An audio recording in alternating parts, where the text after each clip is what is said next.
إلى حضرة النبي صلى الله عليه وسلم وعلى آله وأصحابه الكرام شهد لا إله إلا الله. الفاتحة. أعوذ بالله من الشيطان الرجيم. بسم الله الرحمن الرحيم. الحمد لله رب العالمين الرحمن الرحيم مالك يوم الدين. إياك نعبد وإياك نستعين صراط الذين أنعمت عليهم غير المغضوب عليهم ولا الضالين. Assalamualaikum warahmatullahi wabarakatuh. Alhamdulillahirabbil alamin wassalatu wassalamu ala asyrofil anbiya wal mursalin wa ala alihi wa ashabihi ajma'in. Yang dihormati Kursi Masjid Kuliah 17 dan dihormati Tuan-tuan Imam, Tuan Bilal, Tuan Syah, ahli-ahli jamaah kawasan masjid, tuan-tuan dan puan yang dirahmati Allah. Alhamdulillah, terlebih dahulu kita panjatkan kesyukuran kepada Allah Subhanahu wa taala dan atas makmurnya maka pada malam ini sekali lagi kita dapat bersama-sama salat Jumaat, salat Maghrib berjemaah dan seterusnya kita menambahkan ilmu kita berkaitan dengan perkara-perkara yang berhubungan dengan alam kematian dan alam akhirat. Kerana perkara-perkara yang kita bincangkan berkaitan dengan kematian dan alam akhirat ini tidak dapat kita lihat dengan mata kepala kita sendiri, tapi semuanya datang daripada ayat-ayat Quran dan hadis Rasulullah SAW. Riwayat tersebut datang daripada Rasulullah seperti mana yang diwahyukan oleh Allah Subhanahu wa taala. Baiklah tuan-tuan dan puan-puan, pada malam ini kita masuk pada tajuk yang baru, bab yang ke-66, bab yang ke-66, muka surat 162, iaitu tajuknya ialah kesaksian bumi. Bumi yang akan menjadi saksi kepada penghuni-penghuni bumi ini, tuan-tuan. Ada manusia ke, jin ke, syaitan ke, orang kafir ke, orang Islam ke, makhluk-makhluk lain ke. Maka bumi yang dihuni oleh penghuni-penghuni daripada makhluk-makhluk Allah ini, bumi itu sendiri akan jadi saksi besok di akhirat. Apa yang dilakukan oleh makhluk-makhluk di atas muka bumi ini, mereka tak dapat lari daripada penyaksian yang dilakukan oleh bumi. Sebab itu kita tak pergi keluar daripada bumi, kita duduk atas bumi je. Lautan pun ada bumi. Maknanya di mana-mana pun kita pergi atas dunia ni, maka bumi akan jadi saksi kepada kita. Begitu juga malam akan menjadi saksi kepada kita. Kita ada siang malam. Allah menjadikan malam dan siang silih berganti sebagai satu tanda kebesaran Allah Subhanahu wa taala. Boleh tak kita tahan malam supaya tak jadi siang? Boleh tak kita tahan siang supaya tak jadi malam? Makhluk tak mampu. Ini bukan kerja makhluk. Ini adalah kerja Allah. Allah menciptakan malam dan siang. Dan kita pun bila kita berada pada siang harinya dan pada malam harinya, maka siang dan malam itu menjadi saksi kepada kita. Dan kita difardukan menunaikan kewajipan-kewajipan kepada Allah Subhanahu wa taala sama ada pada siang dan malam. Lepas itu setiap satu hari satu malam tu kita difardukan supaya sembahyang 5 waktu sehari semalam. Jadi malam dan siang akan disaksilah, Dan satu lagi yang akan menjadi saksi kepada kita di akhirat besok ialah harta kita. Apa harta kita? Apa harta kita di dunia sekarang ni? Apa harta kita? Antara harta kita ialah isteri kita, anak-anak kita, rumah kita, kenderaan kita, kebun kita, semua harta itu pun akan jadi saksi kepada kita. Walaupun berapa baik kita lakukan dengan harta-harta yang ada pada kita itu, rumah-rumah yang kita bina yang cantik dan sebagainya, dia tidak akan kita bawa ke alam akhirat, tak bawa ke alam barzakh, tapi dia akan menjadi saksi kepada kita besok di akhirat. Ya? Sebab itu tuan-tuan dan puan-puan, bila kita membeli rumah ke, membeli kereta ke, ya, kereta sendiri besok jadi saksi kepada kita apa yang kita buat dengan kereta tersebut. Dia merupakan satu nikmat Allah, tetapi nikmat Allah yang datang kemudian, yang ada pada diri kita ni, nikmat yang Tuhan kurniakan pada kita ni, mata, telinga, mulut, hidung, sebab itu nikmat yang ada pada jasad kita. Tapi nikmat-nikmat yang mendatang kemudian, seperti kenderaan, seperti harta, kebun dan sebagainya, ya. Dan yang lebih hebat lagi pada zaman ini, tuan-tuan dan puan, ya, manusia memiliki harta. Saya ingat tuan-tuan ada baca surah khabar baru-baru ni, ya. Siapa yang paling banyak tanah kat Malaysia ni? 3 orang.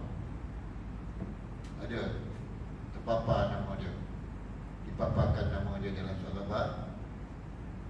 Bukan 1 hektar, 2 hektar dia miliki tanah, ya. 1000 hektar. 3 orang saja yang paling banyak sekali. Kita adalah sikit, ya. Jadi kita tak payahlah cerita tentang harta ni, sebab semuanya itu akan jadi saksi. Walaupun orang kafir, macam mana dia dapat harta tersebut, okay?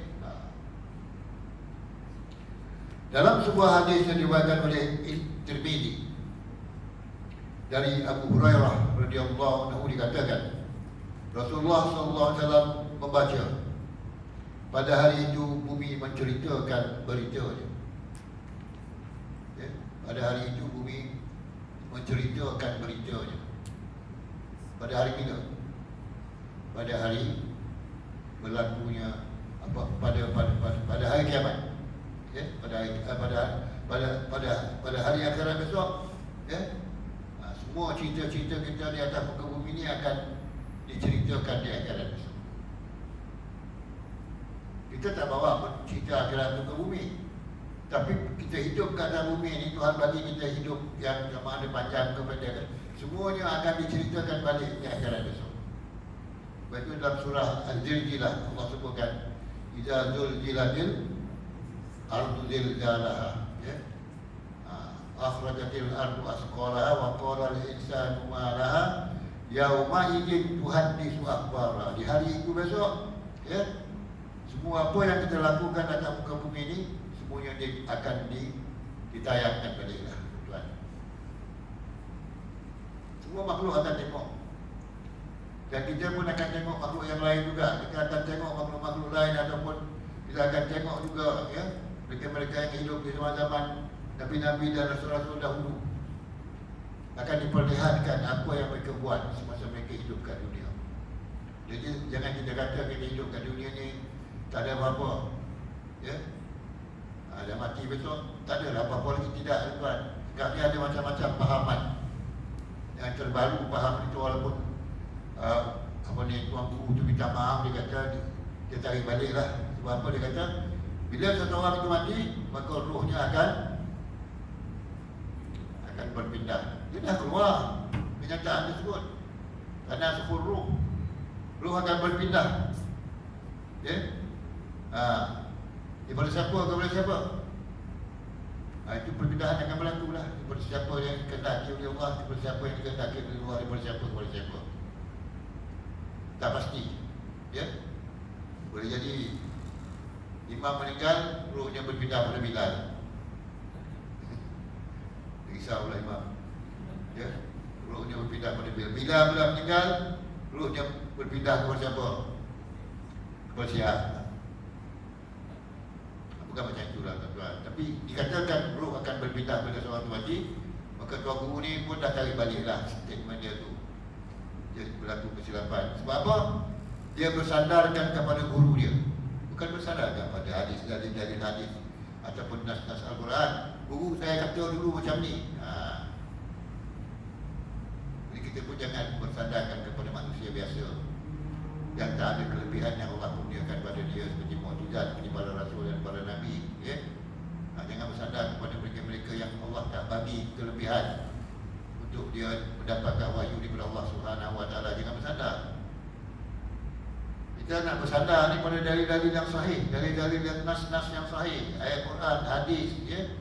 Barulah kita boleh berpegang kepada satu itu. Tapi bila kita bersandar pada tuan guru,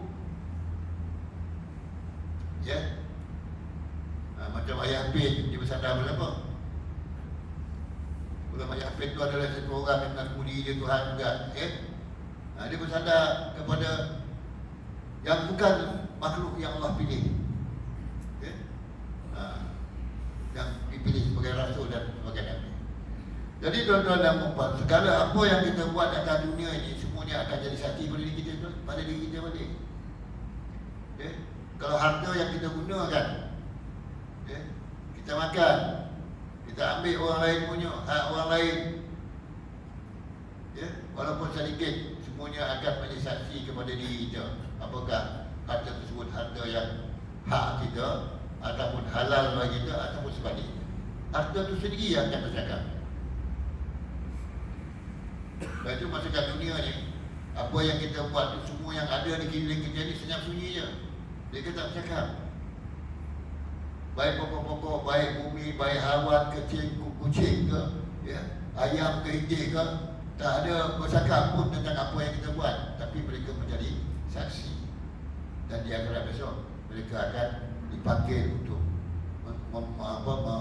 membenarkan, ya, memberi saksi kepada apa yang kita lakukan untuk keadilan Allah Subhanahu Wa Taala menghisap kita, tuan dan puan, ya. Pada hari itu bumi menceritakan beritanya. Yauma idzin tuhaddisu akhbaraha. Itu ayatnya, ya. Ayat surah Al-Dirdalah, ya. Ayat yang keempat. Lalu Rasulullah SAW bertanya, apakah kalian tahu apa yang diberitahukannya? Apakah kita tahu apa yang, ya, apa yang bumi beritahu kepada Allah Subhanahu Wa Taala di akhirat itu? Apakah kita tahu? Sekarang kita buat segala-galanya lah tentang muka bumi ini, tanpa kita sedar bahawa kita disaksikan, kita dilihat oleh bumi, ya. Orang-orang yang bersama Rasulullah SAW pun menjawab, hanya Allah Subhanahu Wa Taala dan Rasulnya yang lebih tahu. Rasulullah tanya sahabat-sahabat dia, apa yang diberitahu oleh bumi kepada makhluk yang ada di atas muka bumi ini? Tanya kepada sahabat balik. Sahabat kata, tak tahu. Yang tahu ialah Allah dan Rasulnya. Ini adalah, ya, cara sahabat menjawab, ya, bila ditanya oleh Rasulullah, ya. Walaupun ada sebagian mereka tahu sikit-sikit lah, tapi mereka tidak akan bercakap. Mereka menunggu Rasulullah bercakap, ya. Itu adalah adab sahabat-sahabat kepada Rasulullah SAW. Bila Rasulullah tanya balik, ya, maka sahabat-sahabat jawab, Allah dan Rasulnya lah yang lebih tahu.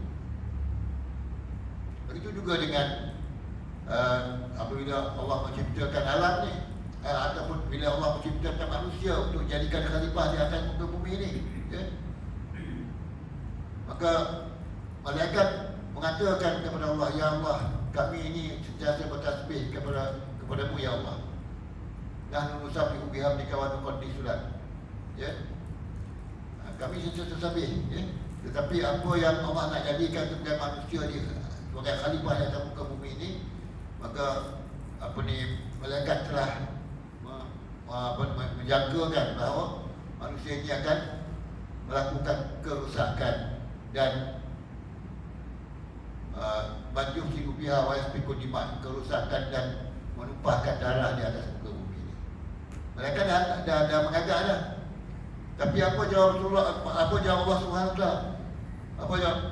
Apa jawab Allah Subhanahu Wa Taala? Inni a'lamu ma la ta'lamun. Sesungguhnya aku lebih tahu, kau tak tahu. Sebab itu para malaikat, subhanaka la ilma lana illa ma 'allamtana. Maha suci Engkau ya Allah yang telah mengajar kami. Subhanaka la ilma lana illa ma 'allamtana, melainkan apa yang Kau telah ajarkan kami. Tak ada apa pun pengetahuan pada kami melainkan apa yang telah Kau ajarkan. Malaikat merendah diri. Tawaduk kepada Allah Subhanahu Wa Taala, tak nak tunjuk pandai. juga kita makhluk. Apalagi lah kita bila berhadapan, bila sahabat-sahabat berhadapan dengan Rasulullah SAW, mereka tak nak tunjuk pandai. Walaupun ada setengah-setengahnya tahu sedikit, tapi mereka kata Allah dan Rasul lah yang tahu kata-kata itu. Begitu, ya, tawaduknya manusia di zaman Rasulullah SAW. Ya. Lalu Rasulullah SAW berkata, Allah Subhanahu Wa Taala memberitahukan bahawa bumi akan menjadi saksi. Itu dia. Ya. Yauma yuhaditsu akhbaraha. Pada hari itu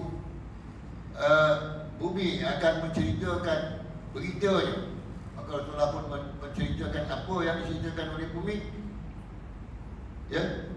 Iaitu bumi akan memberitahukan bahawa bumi akan menjadi saksi. Itu yang sebenarnya. Bila bumi, ya, menceritakan yauma idzin yuhaditsu akhbaraha, menceritakan tentang apa yang dilihat di atas muka bumi ini, maka bumi akan memberitahukan, ya, segala-gala yang berlaku dan akan menjadi saksi atas setiap seseorang. Semua makhluk yang duduk di atas muka bumi ini, mereka tak dapat lagi daripada penyaksian bumi. Ya. Walaupun kita tak duduk atas bumi, kita duduk atas bumi kan? Ada tak orang yang tak duduk atas bumi? Walaupun kita duduk di tengah-tengah lautan, atas bumi juga. Ya. Bumi juga jadi saksi. Ya. Walaupun kita duduk di atas gunung ataupun kita duduk di mana-mana juga, ya. Selagi kita duduk di cakrawala bumi ni, maka bumilah yang jadi saksi kita. Tak dapat nak lagi, tuan-tuan. Jadi kalau nak lagi ke mana nak lagi? Kalau kita nak lagi pada bumi lah, nak lagi ke mana? Ada tak percubaan manusia nak mendaratkan apa dia, kapal angkasanya di bintang? Bintang mana? Bintang Mari ke bintang mana? Ada tak percubaan manusia nak duduk kat bintang-bintang? Sesuai tak kita duduk kat bintang? Berapa juta bintang di atas tu? Takkan sampai hari ni belum ada manusia duduk atas bintang. Duduk sebagai buat kajian adalah di bulan ke, di bintang-bintang mana ke. Tapi nak tinggal di bintang di bulan tu buat apa? Buat rumah ke, buat shopping center ke atas tu tak ada lah. Ya? Buat kenderaan ke apa ke di atas tak ada. Hanya nak tengok je bintang tu macam mana keadaan dan kedudukan dia. Ya? Nak tinggal kita tak sesuai. Sebab Allah dah ciptakan kita yang sesuai kita yang tinggal di dunia ini, tuan-tuan. Ya? Kita sesuai hidup di dunia ini. Memang Allah dah ciptakan kita di dunia ini. Dan semua yang ada di sekeliling kita itu adalah jadi saksi kepada kita. Sebab itu kita kadang-kadang, tuan-tuan, ya, tuan-tuan dan puan yang dirahmati Allah, kadang-kadang kita heran juga, ya. Kita bawa mak kita duduk kat Kuala Lumpur, kita bawa mak kita duduk kat London, kita bawa mak kita kat New York. Dia tak boleh tahan lama ke sana. Duduk kat Kuala Lumpur 2 hari, dia tahan balik nak tengok apa? Dia nak balik kampung juga nak tengok apa? Nak tengok saksi-saksi dia. Ya, ayam, itik, pokok-pokok kelapa, apa semua akan jadi saksi. Dia tak boleh lari pada saksi dia. Bumi dia yang dia pijak tu, sawah padi yang dia tanam padi, semua jadi saksi kepada dia. Lepas tu dia tak boleh lama duduk rumah kita. Walaupun cantik macam mana pun rumah kita, tapi cantik lagi rumah yang dia diambil sejak daripada budak lagi, daripada kecil lagi, ya. Itu sebab semua jadi saksi. Sebab tu ada setengah-setengah ulama, tuan-tuan dan puan-puan, dia kalau sembahyang sunat qabliyah, ya, sunat qabliyah belakang imam, baris kedua. Kemudian sunat ba'diyah dia jauh sikit, baris ketiga. Pasal apa? Nak kenapa? Tempat-tempat itu menjadi saksi. Ya, jadi saksi. Apa saja yang kita buat atas muka bumi ini, semuanya disaksikan oleh bumi. Dan besok kita akan mendapat, ya, berita daripada bumi, daripada alam yang kita tinggal ni, tentang apa yang kita buat di atas alam ini. Kalau kita sebagai perosak alam ini, maka kita akan beritahu kepada Allah Subhanahu Wa Taala bahawa kita adalah perosak. Sekarang manusia sedang merosakkan alam ini, tuan-tuan, ya. banyak ada manusia membunuh manusia sesama sendiri. Memang dah betul lah cakap siapa tu, cakap malaikat tu, yasfikun dima, menumpahkan darah, ya. Memang daripada dulu lagi sampai sekarang ni, kalau kita kira berapa banyak manusia yang dah terbunuh di medan perang, berapa bilion, berapa juta manusia yang telah diciptakan, dihidupkan, tapi yang telah pun mati di medan perang banyak. Perang dunia kedua, perang dunia pertama, ikut analisa mereka-mereka yang mengkaji perang, 85 juta manusia terbunuh dalam peperangan tersebut. COVID-19 ni berapa ramai pula yang dah mati? Itu bukanlah penumpahan darah, tapi manusia ini berhadapan dengan kematian. Sebab itu kita belajar bab kematian ni. Kalau kita tak tahu tentang apa itu sebenarnya kematian, maka setengah-setengah orang memikirkan bahawa mati itu selesai lah segala-galanya. Sebab tu orang kafir dia tak mau timur, tak dapat nak menanggung hutang banyak ke, tak dapat nak menanggung beban masalah banyak ke, dia bunuh diri dia. Betul tak? Orang kafir dia bunuh diri, senang je, ni masalah selesai. Tapi bagi orang Islam, kita memegang budaya Quran, ya? La tayasu min rahmatillah, jangan putus asa di rahmat Allah. Dan membunuh diri itu adalah kematian yang sesat. Orang kafir biasa dia lah, sebab dia memang masuk neraka. Dia bunuh diri ke tak bunuh diri ke, tetap akan dihukum dengan masukkan ke neraka selama-lamanya. Sebab kekufuran dia di segi akidah. Kita tak kufur segi akidah, ya? Cuma sebahagian kita ni ada yang kufur, tapi kufur nikmat. Apa dia kufur nikmat, tuan-tuan? Kita tidak bersyukur dengan nikmat Allah, ya? Kita tidak bersyukur dengan nikmat Allah. Apa yang Allah kurniakan pada kita, sama ada tangan kita, kaki kita, mata kita, telinga kita, kita tak gunakan untuk meningkatkan syiar Allah Subhanahu Wa Taala. Itu kata tak bersyukur. Tak ada cukup setakat kita dah kenyang makan, kita sebut apa? Lepas makan kenyang,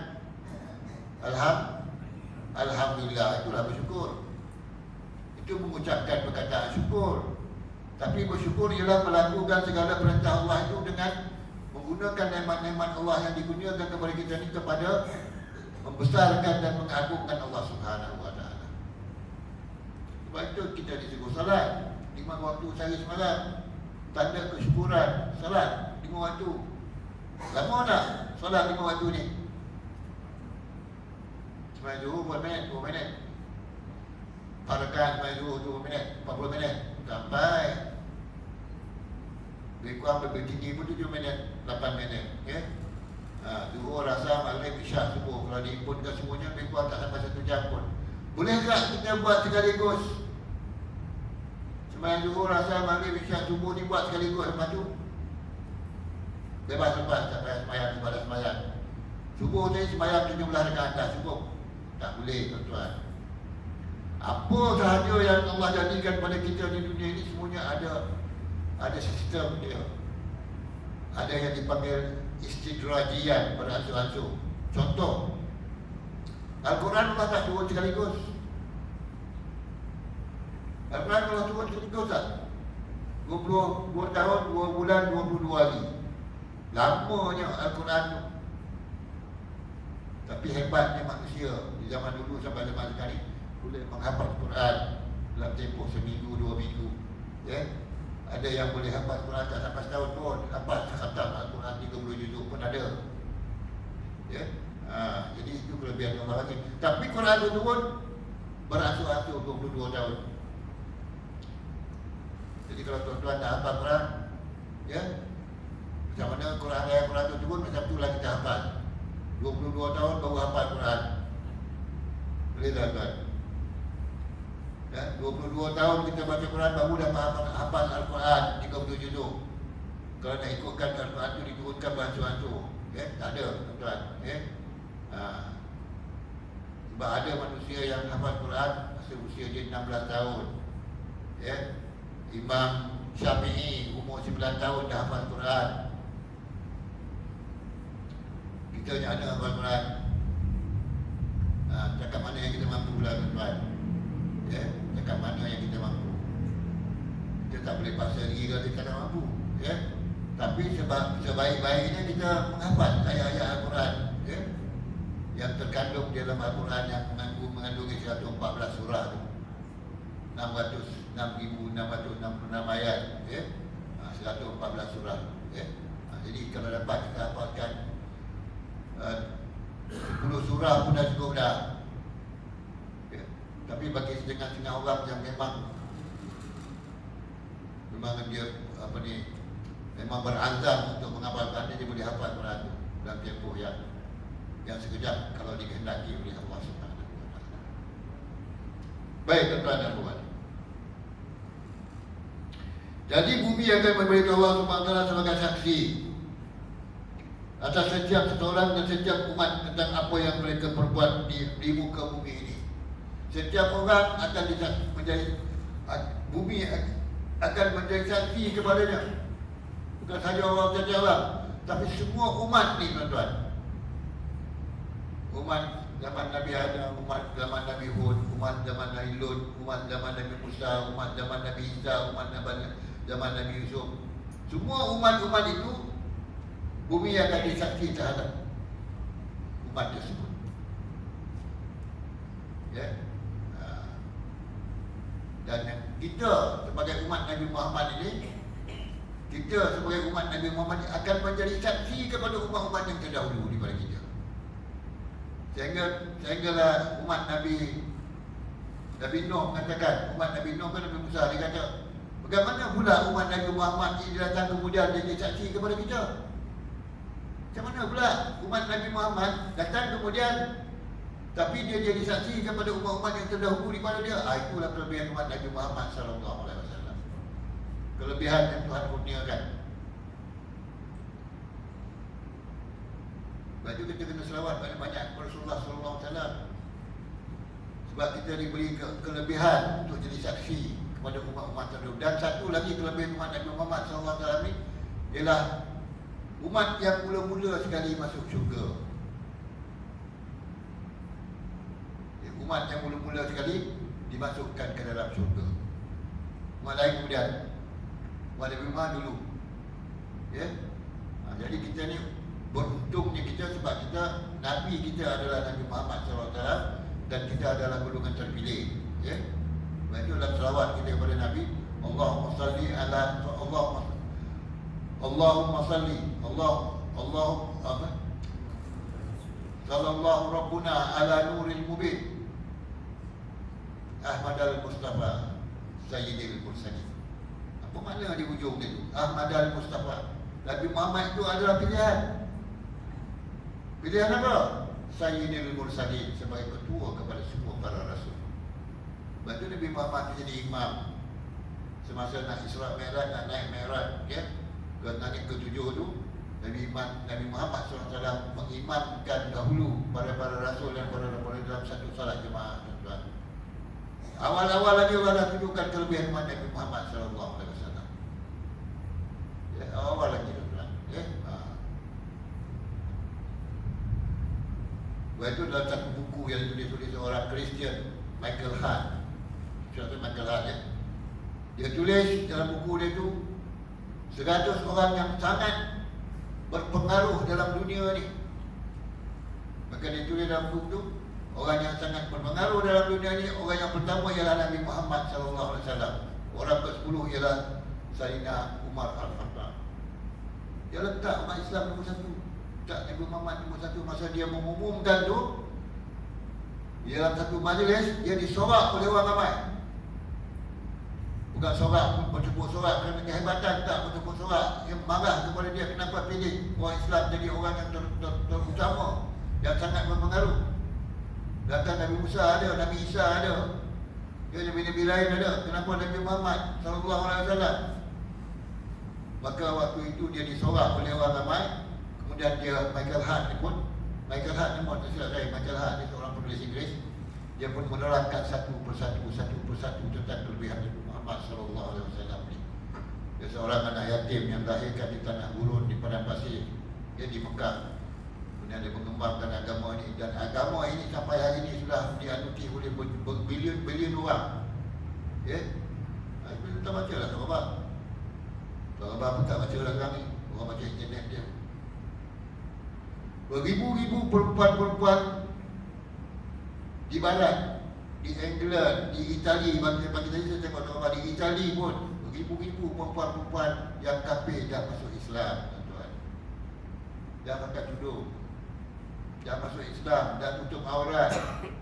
Sebab mereka kata kami dah jemu dengan kehidupan di barat ni. Apa yang jemu? Apa yang mereka jemu? Tak ada kesudahan. Tak ada kesudahan. Hidup dengan, selain daripada hidup dengan banyak budaya-budaya maksiat dia, ya, tak ada hala tuju kehidupan mereka. Di mana mereka nak pergi? Di mana mereka nak pergi? Sebab tu ramai di antara perempuan-perempuan yang ada di England, di Amerika, di barat yang lain, di Itali yang saya baca tadi kan, di Perancis juga ramai yang masuk Islam. Ramai yang masuk Islam. Sebab Islam itu adalah kebenaran, ya? Islam itulah cahaya kebenaran. Saya pernah dengar seorang negro yang datang daripada Amerika beri ucapan di satu majlis yang dihadiri oleh padri-padri Kristian dan orang-orang Kristian, ya? Ucapan dia itu begitu bergegar sekali, begitu hebat sekali, begitu menarik sekali. Malam tu dia 20 orang masuk Islam. Malam tu, tuan. Kerana tersentuh dengan apa yang dibawa oleh negro ini tadi. Walaupun dia bukan orang Arab, tapi penyampaian dia dalam bahasa Inggeris di hadapan padri-padri, di hadapan orang-orang barat, di hadapan orang Inggeris. Malam tu juga padri ramai yang masuk Islam dan orang Kristian yang masuk Islam. Malam tu juga 20 orang, tuan-tuan. Itu bagus sekali. Dia ucapan, ya? Kalau Allah nak bagi petunjuk, ya, Allah bagi hidayah kepada manusia ni, mudah saja, ya? Bukan satu perkara yang susah. Nak masukkan manusia ni ke dalam hidayah, ke dalam taufiknya, itu adalah kerja-kerja Allah Subhanahu Wa Taala kita. Sebab itu kita minta, walaupun kita dah beragama Islam, kita dah masuk Islam, kita dah ucap 2 kalimah syahadat, kita minta supaya Allah bagi kita taufik dan hidayah. Yang kita digelincir daripada keimanan dan etika kepada Allah Subhanahu Wa Taala ni, ya? Jangan digelincir. Jangan syak sesuatu pun apa yang disampaikan oleh para rasul, apa yang disampaikan oleh Rasulullah SAW ataupun apa yang ada dalam Quran. Jangan kita rasa syak apa pun, sebab semuanya itu adalah datang daripada wahyu Allah SWT yang benar. Sebab bila kita dah murtad, bahaya, tuan-tuan. Bahaya, tuan-tuan. Banyak bahaya dia. Mana yang kita dah buat-buat dulu, semua dihapus kira. Tak ada lagi pahala kita. Kita dah 50 tahun dalam Islam. Sejak balik kita selalu puasa, kita selalu pergi surau masjid, baca Quran, hafaz Quran, ataupun kita bertadarus Al-Quran. Tiba-tiba kita jadi murtad. Maka semua yang amalan yang baik itu akan terhapus. Dan kalau kita bertaubat, masuk Islam balik, baru dikira baru lagi. Itu kalimah asyhadu an la ilaha illallah wa asyhadu anna Muhammadar Rasulullah ni kita pegang. Dan kita lakukan apa yang diperintah Allah dan jauhkan apa yang dilarang oleh Allah SWT. Dan jangan buat perkara-perkara yang boleh menyebabkan kita murtad. Sama ada dari segi perkataan kita, sama ada dari segi perbuatan kita, sama ada dari segi niat kita. Okay? Benda-benda yang boleh menyebabkan kita murtad tu elakkan. Okay? Sebab murtad ni bukan perkara baru. Bila Rasulullah wafat dia 40,000 orang murtad, diketuai oleh seorang Arab daripada kabilah mana kita ingat, tapi nama dia Musailamah. Dan hujung dia disebut Al-Kazzab. Musailamah tu Al-Kazzab. Pengikut dia 40,000 orang. Dia nak serang Madinah. Nak serang Madinah. Sedangkan Madinah waktu itu adalah dipimpin oleh Khalifah Abu Bakar As-Siddiq radhiyallahu anhu. Masa Khalifah Abu Bakar As-Siddiq membentuk satu pasukan tentera yang terdiri daripada 12 brigade tentera. Mana nak ambil tentera waktu itu? Ya, mana nak ambil tentera? Sebab baru saja Khalifah Abu Bakar memegang tampuk pemerintahan, dah nak kena serang Madinah. Maka Sayyidina Abu Bakar As-Siddiq pun menghantar surat-surat menjemput sesiapa yang nak berjihad fi sabilillah, surat-surat di seluruh masjid-masjid di Mekah, di Madinah, di Baghdad, di Kufah, maka orang-orang yang nak berjihad fisabilillah ni tiba-tiba seramai 20,000 orang nak masuk tentera Islam, nak menyerang, menghapuskan gunungan murtad. Inilah jasa-jasa mereka. Jasa-jasa sini apakah sedih. Kalau tak, mungkin agama yang ada, yang kita anuti pada hari ini tak dapat dikembangkan sebab golongan murtad ramai. Dan ada pula Nabi-Nabi palsu dia, ada pula Nabi-Nabi dia, ya? Ramai.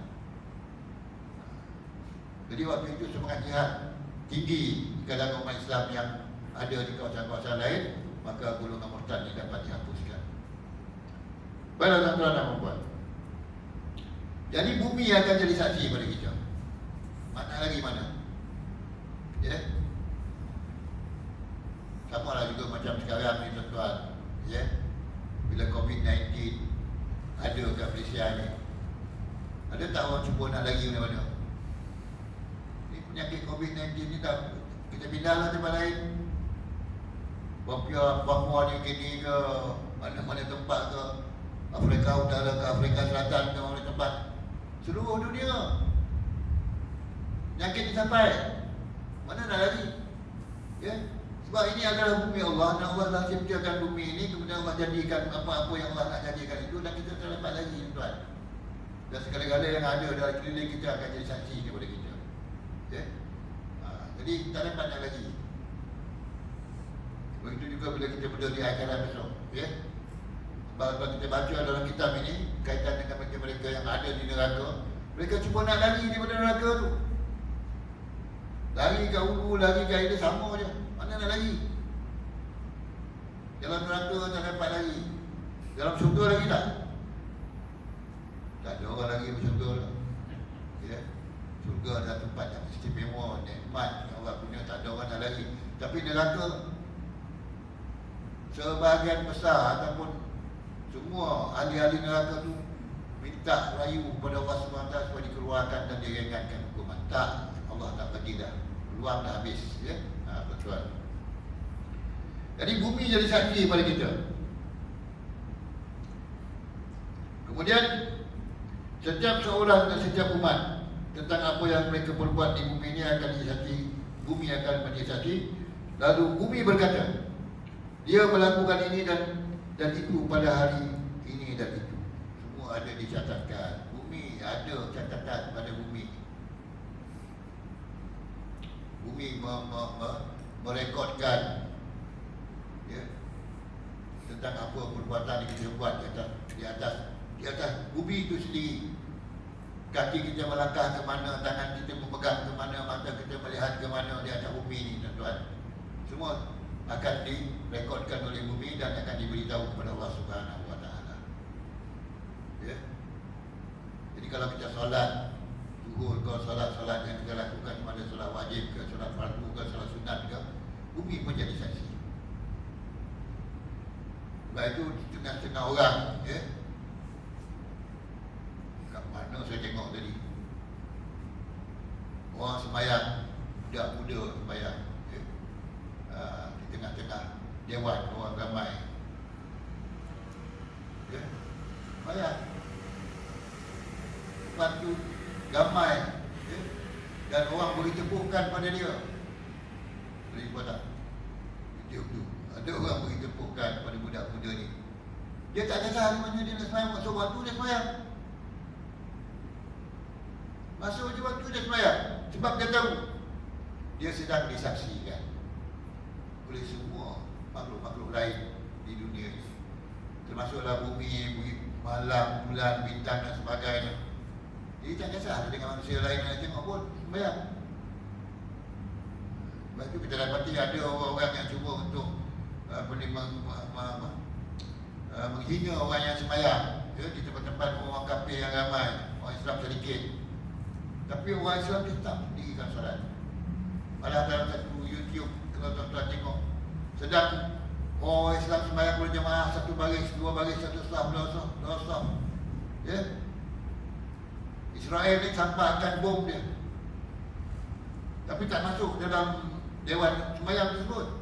Ada budak-budak Pegang tu campak kat luar satu sekali, ya, untuk memperlihatkan bagaimana keimanan orang Islam di terhadap agama dia, terhadap Allah Subhanahu Wa Taala. Tak takut. Dan apa yang kita baca banyak kita sebelum ni, bila berlakunya peperangan di antara orang Islam dan orang kafir, ya, dan sekiranya berlakunya sesuatu yang mana orang Islam itu terpaksa mengorbankan diri dia, orang Islam tidak sedikit pun merasa bimbang, ya. Malahan dia sanggup meletupkan diri dia untuk membunuh. Dia mati seorang, tapi orang kafir mati 50 orang. Itu pun satu perjuangan orang Islam. Siapa jadi saksi? Bumi juga jadi saksi, langit juga jadi saksi, ya. Makhluk-makhluk lain di sekeliling kita ni saksi yang nampak dan yang tak nampak, tuan-tuan, ya. Makhluk yang tak nampak lagi pula jadi saksi kepada kita. Jin Islam ni jadi saksi, ya. Ramai ni yang belakang sekeliling kita ni semua jadi saksi kepada kita, ya.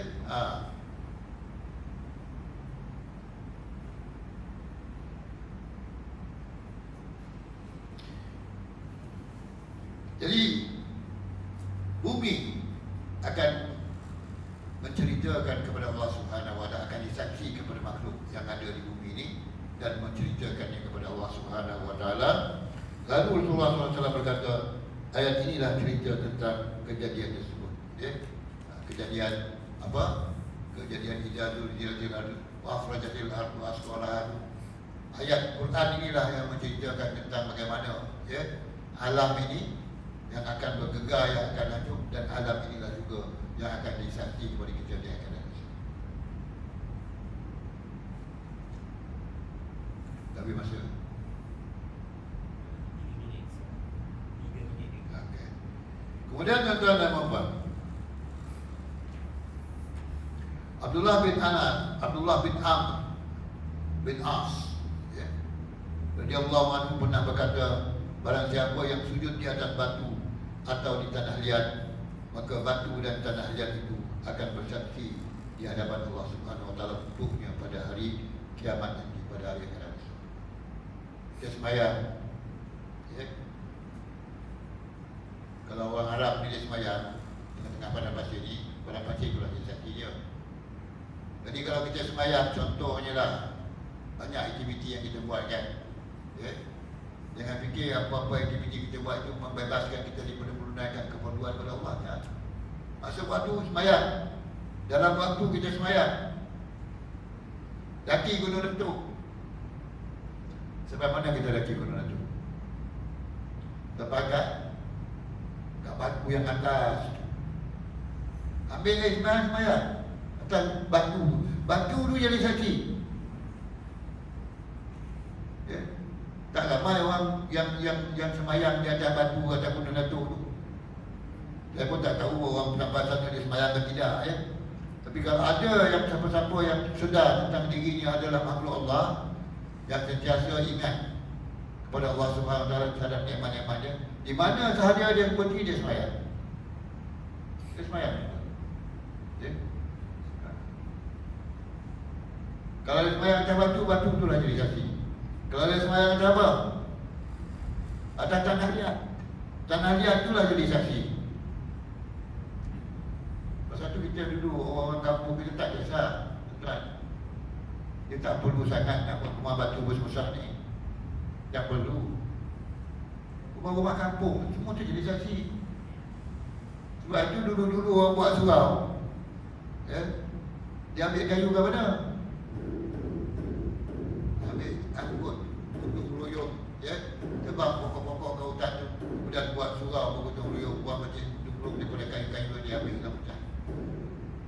Daripada mula kita ambil kayu tu sampailah kita bina surau dan masjid, itu semuanya menjadi saksi kepada kita di akhirat. Semua perkara yang ada di sekeliling kita ni yang kita buat untuk mencari keridhaan Allah Subhanahu Wa Taala akan jadi saksi kepada kita.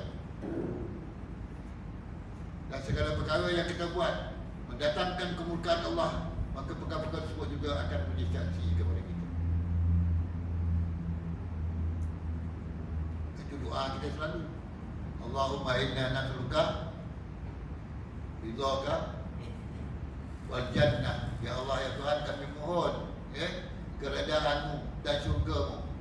Wa na'udzubika min sakhatika wan nar, dan kami berlindung daripada kemurkaan.